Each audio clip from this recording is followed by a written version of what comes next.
It was a quiet night in the Mojave Desert, the kind of night where silence stretched endlessly and the stars shimmered like frozen fireflies. A soft wind brushed across the dunes, whispering to the earth as if carrying secrets from the universe. But on this night, something extraordinary was about to happen. A deep rumble echoed through the stillness, followed by a blinding streak of silver light tearing across the sky. The ground trembled as a burning object plummeted through the atmosphere, crashing violently into the desert sands for miles. The horizon glowed with an otherworldly hue. Moments later, a group of local astronomers monitoring meteor activity picked up strange readings. The energy signatures didn't match any known element or aircraft. Within minutes, alerts were sent to federal agencies, and the military scrambled reconnaissance drones toward the coordinates. But before anyone could arrive, someone else was already there. Ethan Hale, a 35-year-old mechanic from Barstow, had been driving home after a late-night job. The explosion lit up the sky above him, and curiosity led him to follow the trail of smoke deep into the desert. When he arrived, what he saw defied every explanation. A metallic vessel lay half buried in the sand, steaming and flickering with faint blue light. The craft was smooth and seamless, unlike anything man had built. Cautiously, Ethan approached, and that's when he saw movement. The hatch opened with a hiss and 5 beings stepped out. They were tall, slender, and shimmering like liquid glass. Their eyes glowed softly, reflecting the stars. They moved with grace and almost too human, yet distinctly not. Ethan froze. His heart pounded, fear battling curiosity. The beings looked around, speaking in a melodic language, assessing the damage to their ship. Then one of them turned, and their eyes met. A long, silent moment passed between man and alien. The being tilted its head slightly as if studying Ethan, not with hostility, but with wonder. Then, in a voice that was both soft and echoing, it spoke a single word: peace. Before Ethan could respond, the craft began to hum. The other beings gestured urgently, calling to their companion. One by one, they stepped back inside the ship. But before the last one could follow, a violent burst of energy erupted from the damaged engine, a blinding flash, a shockwave. And then, silence. When the dust settled, the ship was gone, vanished into the night sky like it had never existed, all except one. The alien who had spoken to Ethan was left behind, lying motionless in the sand. Ethan ran forward, his instincts taking over.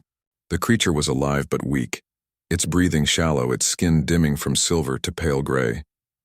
Ethan hesitated for a moment, then lifted it into his truck and drove toward town. He didn't know what he was doing. He just knew he couldn't leave it there. Back at his small garage, Ethan laid the being on an old cot. Hours passed before it stirred. When it did, its voice was faint but clear. "Where? Friends?" it asked, struggling to form the words. "They're gone," Ethan replied quietly. "You were left behind." The alien, who would later identify himself as Kai, closed his eyes. A faint blue tear shimmered down his cheek. "I must go home," Kai whispered. Ethan sighed.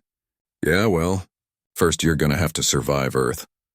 Over the next few days, Ethan tended to him, keeping him hidden from prying eyes. Kai healed quickly, far faster than any human could.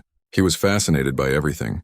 The smell of gasoline, the ticking of Ethan's old clock, even the sound of rain. He asked endless questions. Why sky so blue? What is music? Why humans fight each other? Ethan tried to answer, though half the time he didn't know how. Despite their differences, a strange friendship grew between them. Ethan taught Kai how to blend in. A hoodie, sunglasses, and silence were usually enough. Kai, in return, shared fragments of knowledge, stories of distant worlds, of civilizations older than human history, and of the harmony his kind had once known.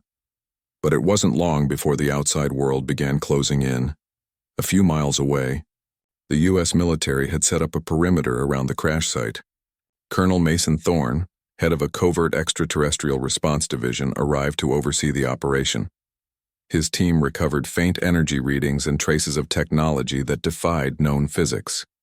But there was no sign of the craft or its crew. Still, they found footprints, one set, leading away from the site. Thorne's instincts told him something was still out there. Back in Barstow, Ethan's quiet life unraveled. Rumors spread of government agents searching houses. Helicopters buzzed overhead at night, and Kai's presence became harder to conceal. His light occasionally flickered through the windows. One night, as Ethan was closing up his garage, he heard a knock. He opened the door to find two men in suits. "Mr. Hale," one of them said, flashing a badge. "We're conducting an investigation related to an atmospheric anomaly near your property. You see or hear anything unusual?" Ethan kept his expression calm. "Out here? Only thing unusual is the price of gas." The agents exchanged glances. "Mind if we take a look around?" "Actually, I do," Ethan replied, his tone firm. "You got a warrant?" They didn't, but their eyes lingered long enough to make him uneasy. That night, Ethan knew they were getting closer. Kai's health began to fade again. His body couldn't sustain itself in Earth's atmosphere much longer. He told Ethan that his ship's signal beacon might still exist, a shard of alien tech buried near the crash site. If they could find it, he could send a message home. Ethan didn't hesitate. They drove through the night, headlights slicing through the dark dunes. At the site half covered in sand, they unearthed a glowing triangular device, humming faintly, pulsing with life. As Kai held it, the device lit up fully, emitting a resonant tone that shook the air. But the signal drew attention. Within minutes, radar systems across the state detected the burst. Military sensors locked onto the location. Sirens wailed in the distance. "They're coming," Ethan said. Kai looked at him, calm but sorrowful. "I can go home now," Ethan nodded. "Then let's get you there." They raced through the desert with black helicopters closing in overhead. Searchlights cut through the dust as Ethan's truck bounced across the terrain. Kai held the device tight, channels of energy swirling around him like threads of light. When they reached the canyon ridge, the device expanded into a shimmering gate, a portal of light. The wind roared as the ground vibrated beneath them. Kai turned to Ethan. "Thank you." Ethan forced a smile. "Just don't forget to write." The alien placed a glowing hand on Ethan's chest. "You good man. Remember, I protect your world." Then, with one last nod, Kai stepped into the portal. The light engulfed him, and in an instant, he was gone. Moments later, the portal collapsed, leaving only scorched sand and silence. Ethan stood there motionless, staring into the emptiness where his friend had vanished. When the military arrived minutes later, all they found was Ethan and a faint residual energy field that defied analysis. They detained him, interrogated him, and demanded answers, but he told them the truth, just not all of it. Colonel Thorne looked him dead in the eye.